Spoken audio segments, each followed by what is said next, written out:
नमस्कार दोस्तों, क्या आपको पाइल्स जिसे हम बवासीर कहते हैं या हिमोरॉइड्स कहते हैं इस तरह की कोई परेशानी है? क्या आपको कब्ज़ की परेशानी है? और क्या आपने कभी सुना है कि केले खाने से पाइल्स में फ़ायदा होता है? लेकिन क्या ये सच है? क्या पाइल्स में केला खाना आपके लिए फ़ायदेमंद है?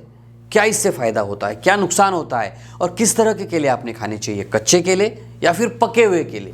और हाँ, केला चिप्स के बारे में आपका क्या ख्याल है? क्योंकि बहुत सारे लोगों में ये चिंता का विषय होता है। कुछ लोग कहते हैं कि केला चिप्स से तकलीफ बढ़ सकती है, पाइल्स की समस्या बढ़ सकती है। तो क्या ये सच है? और अगर आप भी इन सभी सवालों के जवाब जानना चाहते हैं तो ये वीडियो अंत तक देखना बहुत ज़रूरी है। लेकिन सबसे पहला काम कीजिए, नीचे बटन है, इस चैनल को सब्सक्राइब ज़रूर कीजिए। इससे आपका प्यार मुझे मिलता रहेगा और मेरे नए और अच्छे वीडियो सबसे पहले आप देख सकेंगे। नमस्कार, मैं डॉक्टर शीतल टोंगसे बहुत बहुत स्वागत करता हूं आपका डॉक्टर टोंगसे होम्योपैथी में। बवासीर, पाइल्स एक ऐसी स्थिति है जिसमें लैट्रिन की जगह पर गुदा क्षेत्र में नसों में सूजन आ जाती है, स्वेलिंग आ जाती है और बहुत ही असहजता महसूस होने लगती है, दर्द होने लगता है। जब पहली बार ये तकलीफ होती है, पता ही नहीं होता है, तो काफ़ी दिक्कतों का सामना पेशेंट्स को करना होता है। बैठने में तकलीफ होती है, चलने में दिक्कत होती है, टॉयलेट से आने के बाद, लैट्रिन से आने के बाद बहुत ज़्यादा दर्द रहता है और कुछ कुछ केसेस में पेशेंट्स को ब्लीडिंग भी होता है, लैट्रिन की जगह से खून निकलने लगता है और ये बहुत ज़्यादा डर का कारण भी बन सकता है। और रोज़मर्रा के जो काम होते हैं वो करने में भी कठिनाइयाँ होती है।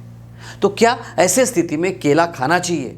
क्या केले का सेवन करना पाइल्स में लाभदायक हो सकता है? चलिए इसी विषय को विस्तार से समझते हैं। सबसे पहले जानते हैं केले के ज़बरदस्त 6 फायदों के बारे में और उसके बाद में मैं आपको बताऊंगा केला चिप्स खाना चाहिए या नहीं खाना चाहिए, कितने केले आपने खाना चाहिए।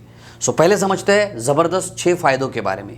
नंबर 1, केले होते हैं फाइबर से भरपूर। जी हाँ, केले फाइबर्स का एक बहुत ही अच्छा स्रोत है। फाइबर्स मल को नरम करने का काम करते हैं और जब आपका मल नरम होता है तो आपकी पाचन प्रणाली जो है वो भी स्वस्थ रहती है, इसमें भी मदद मिलती है और जिसकी वजह से कब्ज़ की जो समस्या है वो कम हो जाती है। याद रखिए, कब्ज़ ही पाइल्स, फिशर या फिस्टुला जैसी समस्या का रूट कॉज होता है, मेन कारण होता है। और जब आप केले का सेवन करते हैं और जब आपको फाइबर्स मिलते हैं, आपका पाचन अच्छा होने लगता है तो कब्ज़ की समस्या भी कम होने लगती है और इसी तरह से केला कब्ज़ में आपके लिए बहुत फ़ायदेमंद साबित होता है।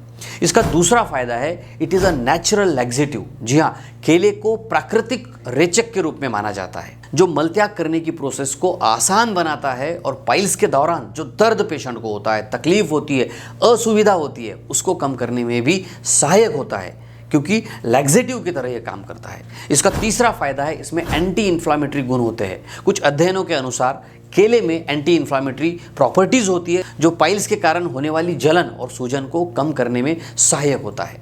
चौथा इसका फायदा होता है, केले में होता है पोटेशियम। जी हाँ, पोटेशियम अच्छे प्रमाण में होने की वजह से शरीर में वाटर बैलेंस को मेंटेन रखता है, यानी कि तरल पदार्थ के संतुलन को बनाए रखता है। पांचवा फायदा है, इसमें पानी की मात्रा अधिक होने की वजह से आपको हाइड्रेटेड रखने में ये मदद करता है, हाइड्रेशन आपको मिलता है और जिस वजह से आपका स्टूल जो है वो नरम रहता है और मलत्याग करने में आपको तकलीफ नहीं होती, आसानी हो जाती है। केले का 6 नंबर का फायदा है, केले में विटामिन B6 होता है, विटामिन C होता है, मैग्नीशियम होता है और जिसकी वजह से स्वास्थ्य के लिए ये बहुत ही फायदेमंद होता है। हालांकि यहाँ एक महत्वपूर्ण बात आपने जानना ज़रूरी है, वो ये है कि कच्चे केले से आपने बचना चाहिए क्योंकि पाचन में इससे कठिनाई हो सकती है, कब्ज़ की समस्या हो सकती है या अगर आपको कब्ज़ की समस्या है तो तकलीफ बढ़ सकती है और इसीलिए पाचन को अच्छा रखने के लिए आपने कच्चे केले का सेवन बिल्कुल भी नहीं करना चाहिए। तो क्या हमने केला चिप्स का सेवन करना चाहिए? तो मैं आपको बताना चाहूँगा कि केला चिप्स आपने बिल्कुल भी नहीं खाना चाहिए और स्पेशली अगर आपको कब्ज़ की समस्या है, आपको डाइजेशन की प्रॉब्लम है तो केला चिप्स को आपने अवॉइड ही करना चाहिए। केला चिप्स बनाते हुए बहुत ज़्यादा तेल का इस्तेमाल किया जाता है और जिसकी वजह से इसमें कैलोरीज और फैट्स बढ़ जाते हैं, आपका वज़न बढ़ने का जो खतरा है वो भी इससे बढ़ जाता है और फिर कई बार केला चिप्स में अधिक मात्रा में नमक डाला जाता है, मसाले डाले जाते हैं जो आपके ब्लड प्रेशर को भी बढ़ा सकते हैं, दिल की बीमारियों की जोखिम को बढ़ा सकते हैं।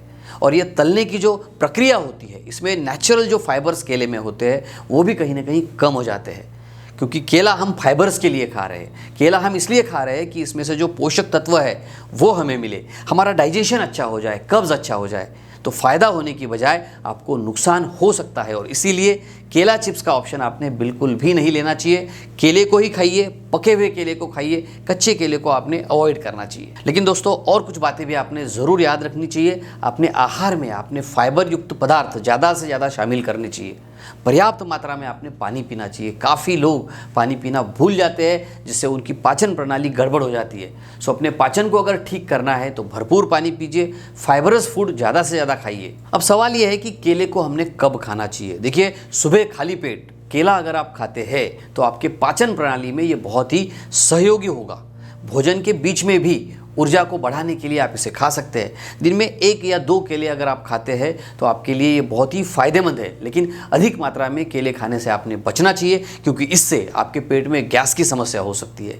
ब्लोटिंग का कारण भी ये बन सकता है।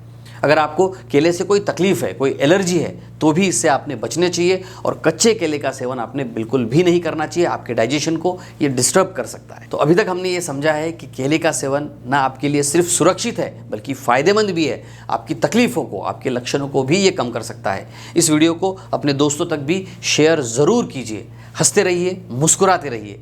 अपना और अपने परिवार का बहुत बहुत ख्याल रखिए। और हाँ, एक बात याद रखिए, अगर आप फाइबरस फूड के बारे में जानना चाहते हैं तो ये वीडियो ज़रूर देखिए। इसमें मैंने बहुत ही डिटेल में फाइबरस फूड के बारे में बताया है। धन्यवाद।